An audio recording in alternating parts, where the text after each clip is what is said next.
আল্লাহ নবী বলেছেন আর দুনিয়া ও সিজনুল লিল মুমিনি ওয়া জান্নাতুল লিল কাফির। এই পৃথিবীটা হলো মুমিনদের জন্য জেলখানা, আর কাফের বেঈমানদের জন্য জান্নাত।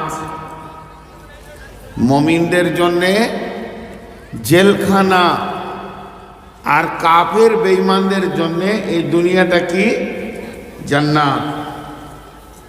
জেলখানায় মানুষ কোনোদিন শান্তিতে থাকে না, সব সময় টেনশন, সব সময় বিপদ, সব সময় ভেজাল, সব সময় হানাহানি মারপিট। এই জন্যে এখানে মুমিনরা সব সময় টেনশনেই থাকবে, আর যারা বেঈমান হবে এরা এখানে আনন্দ করবে, সেটা প্রকাশ্যে দেখা যাচ্ছে, কোনো সন্দেহ নাই। আর আখিরাতে গিয়ে মুমিনরা আনন্দ করবে জান্নাতে। মুমিনদের আনন্দের জায়গা হলো জান্নাত, আর জান্নাতে শুধু আনন্দ করবে না, তারা এই বেঈমানদেরকে দেখতে পাবে। কোরআন থেকে বলছি, সূরা আরাফের 48 নম্বর আয়াতে আল্লাহ কি বলছেন দেখেন, ওয়ানাদা আসহাবুল আরাফ রিজালুন ইয়ারিফুনাহুম বিসীমাহুম ক্বালু মা আগনা আনকুম জামাউকুম ওয়া মা কুনতুম তাস্তাকবিরুন। এটা মানে হচ্ছে সেই কিয়ামতের মাঠে আরাফ পাহাড়ে যারা দাঁড়িয়ে থাকবে তারা একবার জান্নাতীদের দিকে তাকাবে, একবার জাহান্নামীদের দিকে তাকাবে।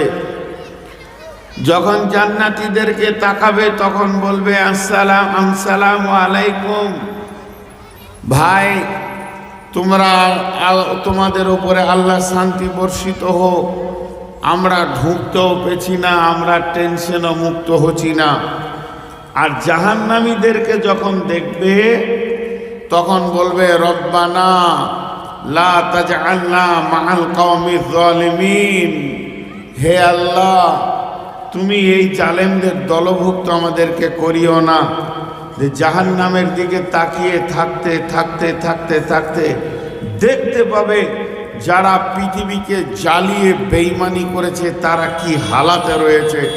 তখন তাদেরকে বলবে, কিরে এখন কেমন অবস্থায় আছিস এবং তোদের বর্তমান হালাত কি, তোদের নোংরা ব্যবহার তোদেরকে এখানে পৌঁছিয়ে দিয়েছে। অতএব কোনো টেনশন নাই। কিন্তু মুশকিল হচ্ছে কি, কাফের বেঈমানেরা রসুলকে নিয়ে পেরেশান করতেন।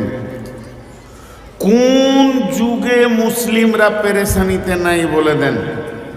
রাসূলুল্লাহ সাল্লাল্লাহু আলাইহি ওয়াসাল্লামকে জ্বালিয়ে শেষ করেছে আবু জাহেল, ফেরাউন জ্বালিয়েছে মূসাকে, নমরুদ জ্বালিয়েছে ইব্রাহিমকে, ইবলিস শুরু করেছে আদমকে।